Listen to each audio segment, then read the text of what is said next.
Je dément catégoriquement.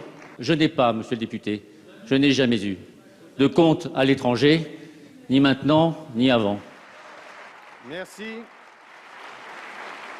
Il y a tout juste un an, un tremblement de terre politique secouait les plus hautes sphères de l'État, le séisme Cahuzac, l'affaire qui va ébranler un président de la République, un Premier ministre et tout son gouvernement, mais aussi le monde politique dans son ensemble, et même la société française qui, ébranlée par une crise économique majeure, va perdre peut-être définitivement toute confiance en ses responsables politiques. Un homme est à l'origine de tout cela, c'est Fabrice Arfi, bonjour. Vous êtes journaliste à Mediapart.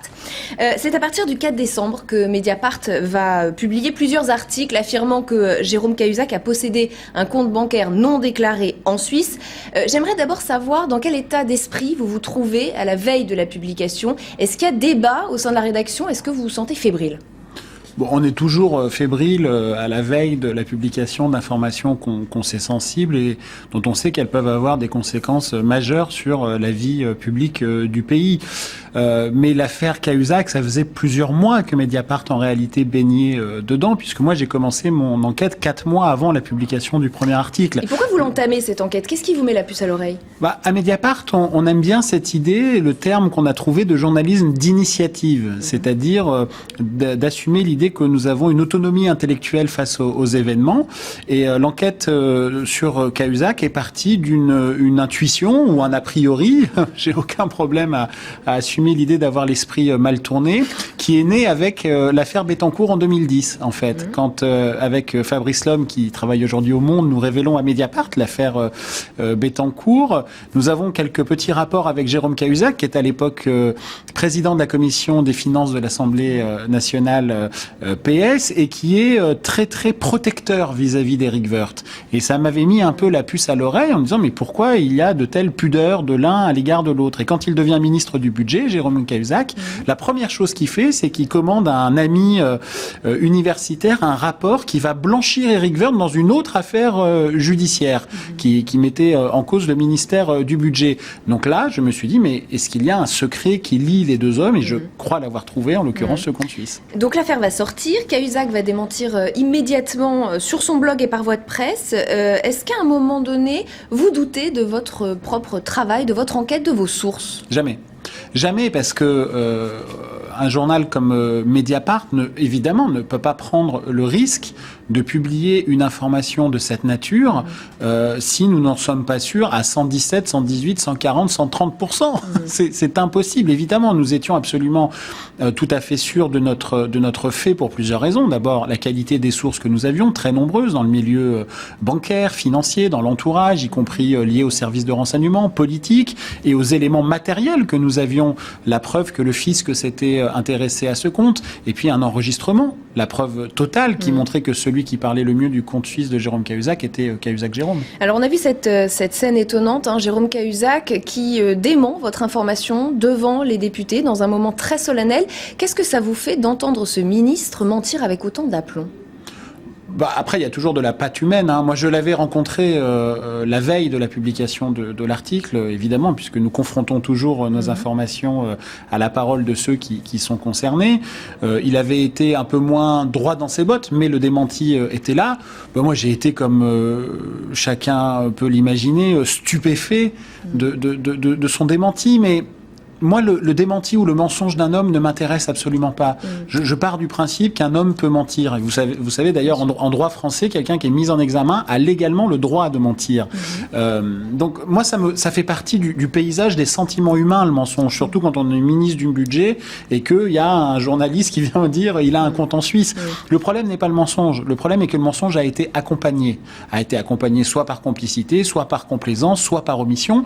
Mais ce mensonge a été accompagné. Il a été accompagné par une partie de la classe médiatique, je dis pas tout le monde, mais par une partie, et puis par une partie du gouvernement. Et c'est pour ça que pendant 4 mois, il y a eu une lutte très dure, ombrageuse, à mort, entre la communication et l'information. Heureusement, c'est le journalisme qui l'a emporté dans cette histoire. Et vous avez subi beaucoup de pression dans cette affaire, des pressions politiques, des pressions médiatiques, ou même des pressions de l'opinion? Non, pas de... Sous la présidence Sarkozy, vous savez, Mediapart a sorti beaucoup d'histoires, nous avons connu les pressions, jusqu'au cambriolage, aux menaces, à la surveillance des services services de renseignement. Ça n'a pas été le cas, il faut le dire, dans l'affaire Cahuzac. Mais on a connu quelque chose d'extrêmement dérangeant qui a été la décrédibilisation en masse et l'isolement total, avec une espèce de parlement coalisé contre Mediapart, de l'extrême droite jusqu'à la gauche, et même une partie de la profession qui, au lieu de contre-enquêter sur nos informations, de grands éditorialistes venaient dire « j'y crois pas », comme si c'était une religion. Il ne s'agissait pas d'y croire ou pas y croire. Les faits étaient sur la table.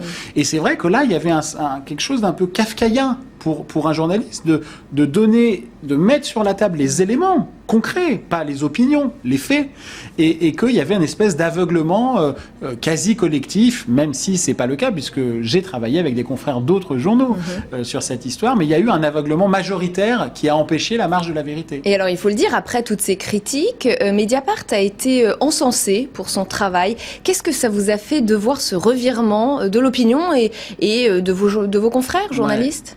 Alors, il y a une petite victoire personnelle Non, aussi. En fait, disons que la résolution de l'affaire, évidemment, pour nous, a été importante, puisque la vérité a été reconnue comme telle. Le mensonge ne l'a pas emporté. Mais en réalité, moi, ça m'a énormément inquiété. C'est la réaction, c'est-à-dire l'effet inverse, un peu comme la crêpe qui se retourne comme ça à la Chandeleur. Quand Jérôme Cahuzac démentait, nous étions le pire du journalisme.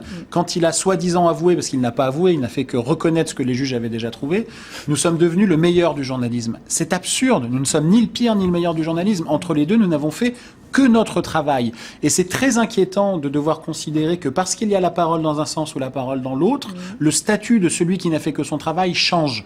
Et là, je trouve que c'est un reflet qui, moi, ne me rassure pas. Alors, je suis évidemment ravi que les tentatives pour enterrer l'affaire n'ont pas été fructueuses, puisqu'il y en a eu. Il s'en est fallu de peu pour que cette affaire soit enterrée. Mais je suis inquiet de constater, et c'est pas parce qu'on nous couvre de compliments parce que l'affaire se termine bien, que ça va me rassurer. Non, au contraire. Est-ce qu'il y a un avant et un après Cahuzac pour Mediapart, pour vous-même d'ailleurs en tant que journaliste? Est-ce que vous êtes pris plus au sérieux? Est-ce que vous avez plus de sources, plus d'informations? Est-ce que votre travail est facilité depuis pour moi, cette personnellement, affaire? ça n'a pas beaucoup d'intérêt. Pour Mediapart, en revanche, oui, je crois que Mediapart avait fait la preuve de la qualité de ses informations sous la présidence Sarkozy. Mais il y a un avant et un après Cahuzac, c'est indéniable, parce que nous avons démontré notre indépendance. Vous savez que sous Sarkozy, on nous taxait de journal, d'ailleurs l'ancien président l'a dit, d'officine UPS. Madame Morano, dont on connaît la subtilité langagière, avait dit que nous étions des hitléro-trotskistes, par exemple. Bon, nous, on sait qu'on est indépendant, mais l'indépendance, c'est pas une incantation, ça se prouve.